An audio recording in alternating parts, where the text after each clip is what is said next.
Avis d'inaptitude en augmentation, quelle dérive, quel contentieux? On en parle tout de suite avec mon invité, David Guillouet, avocat associé chez Voltaire Avocat. David, bonjour. Bonjour. Alors, on a ce constat d'augmentation d'avis d'inaptitude.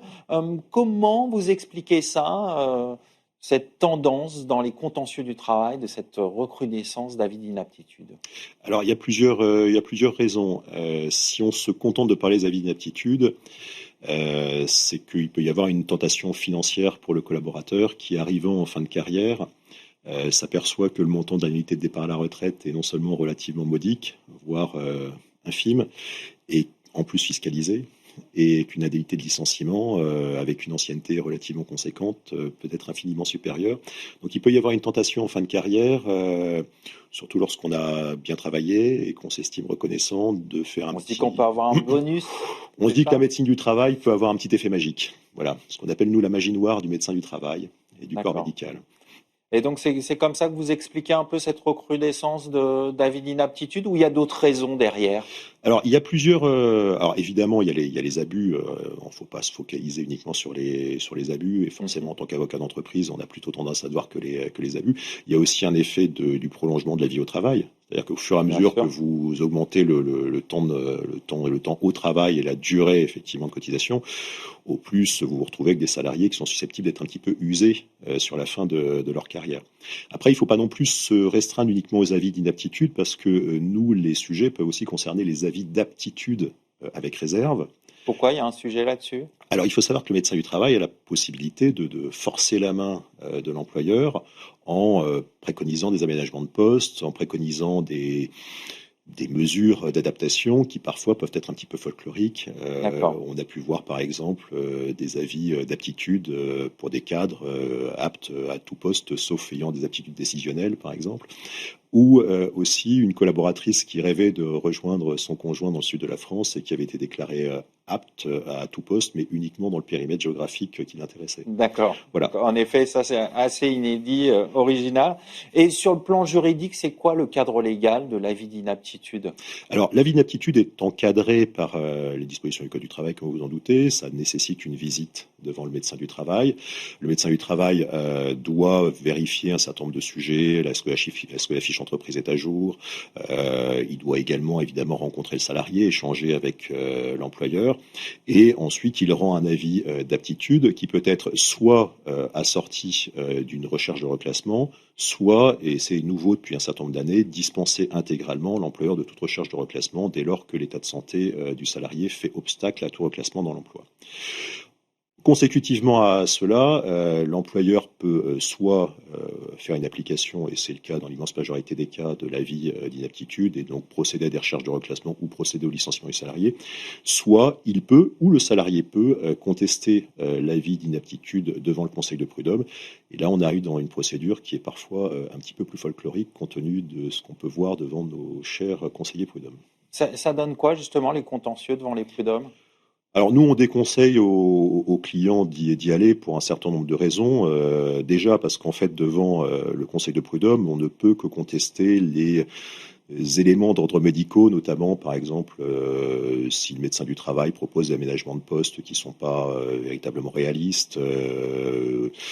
Mais la difficulté, c'est qu'on a, malgré les textes qui prévoient un audiencement rapide, la réalité des tribunaux qui fait qu'on a des audiencements extrêmement longs. D'accord. Dans l'intervalle, le collaborateur, s'il a été déclaré inapte, n'est pas licencié. L'employeur a l'obligation de reprendre le paiement du salaire au bout d'un mois et aucune garantie que le conseil de prud'homme donne gain de cause à l'employeur. Donc D'accord. c'est vrai que c'est une procédure qui aujourd'hui, alors on a évidemment quelques dossiers de cette nature, mais lorsqu'on nous pose la question, on dit bon. Alors comment on évite le contentieux? Alors comment on évite le contentieux, c'est pas toujours évident parce que Bien déjà sûr. il faut essayer d'avoir un dialogue avec le médecin du travail. Dialogue qui est parfois possible et de qualité. Ça, c'est lorsqu'on a des échanges réguliers avec le médecin du travail, lorsqu'il est connu dans l'entreprise, lorsque l'employeur le connaît. Après, c'est moins évident lorsque l'employeur est suivi par un service médical interentreprise où le médecin du travail est parfois quelqu'un qui n'est pas du tout identifié, avec lequel on n'a pas du tout d'échange, et avec lequel on aura plus de difficultés à trouver une solution qui soit respectueuse des intérêts de deux parties. D'accord. Et Dans ce contexte-là, c'est quoi les marges de manœuvre pour l'entreprise? Comment on fait?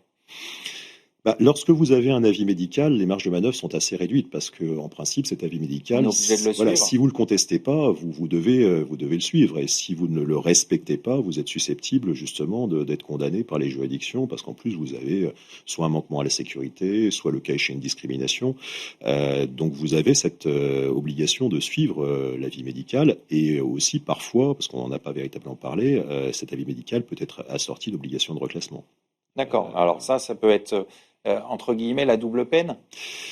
Bah, ça peut être la double peine parce que quel est le périmètre de l'obligation de reclassement, même si ça a été largement clarifié par le législateur et puis par le juge. Donc maintenant, on n'est plus obligé de rechercher des reclassements jusqu'au fin fond de la Bulgarie occidentale. Mais néanmoins, pour les sociétés qui appartiennent à des groupes de dimension relativement conséquente, l'obligation de reclassement peut aller relativement loin.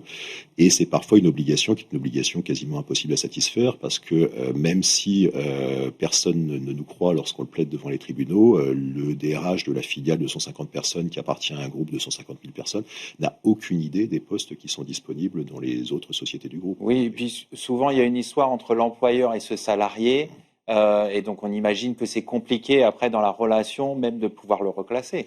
Absolument, vous avez parfaitement raison. Et donc, est-ce qu'il y a des bonnes pratiques au-delà de ce que vous avez déjà dit à avoir en tête pour les entreprises qui sont confrontées à ce type de situation? Bah, la bonne pratique, déjà pour commencer, c'est de ne pas s'en remettre uniquement à son destin. Ça veut dire quoi? C'est-à-dire de ne rien faire. Nous, on a vu Faut pas laisser pourrir voilà, la faut pas laisser situation. pourrir la situation.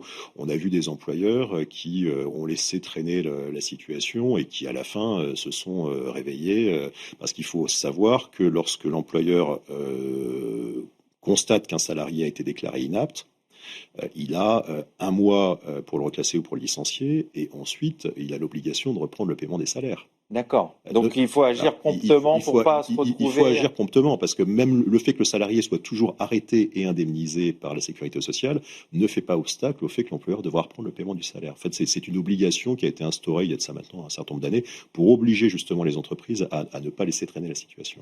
Donc toujours avoir du dialogue avec le salarié, essayer de parler tout de suite avec lui, de voir le cas échéant quelles sont les problématiques. Et identifier aussi, s'il n'est pas déclaré inapte à tout poste, essayer d'identifier avec lui les solutions qu'on pourrait trouver pour le maintenir dans l'emploi. Parce que l'objectif en principe de ces dispositifs-là, c'est quand même de faire en sorte que le licenciement soit la dernière solution envisageable. Et qu'en principe, tout est fait pour essayer de maintenir le collaborateur, soit dans son emploi modulo des aménagements, soit le cas échéant dans un emploi autre avec une solution de reclassement. Pour finir, la jurisprudence, elle est plutôt en faveur du salarié actuellement. On sait que le droit du travail, le droit social protège d'abord le salarié, mais c'est quoi les tendances en ce moment pour finir? La jurisprudence, elle est quand même maintenant relativement bien étayée et il faut reconnaître que le législateur nous a beaucoup simplifié la tâche grâce à une nouvelle procédure de constatation des avis médicaux qui permet désormais aux médecins du travail de déclarer sans discussion possible le salarié inapte à tout poste.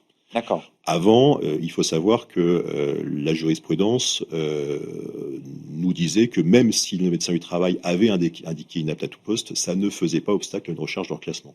Là, désormais, le Code du travail nous permet, si des cases sont bien cochées, de nous en faire totalement abstraction. Et les médecins du travail n'hésitent pas à en faire usage. D'accord. Bon, on va conclure là-dessus. Merci David Guillouet. Je rappelle que vous êtes avocat associé chez Voltaire Avocat. Merci à vous.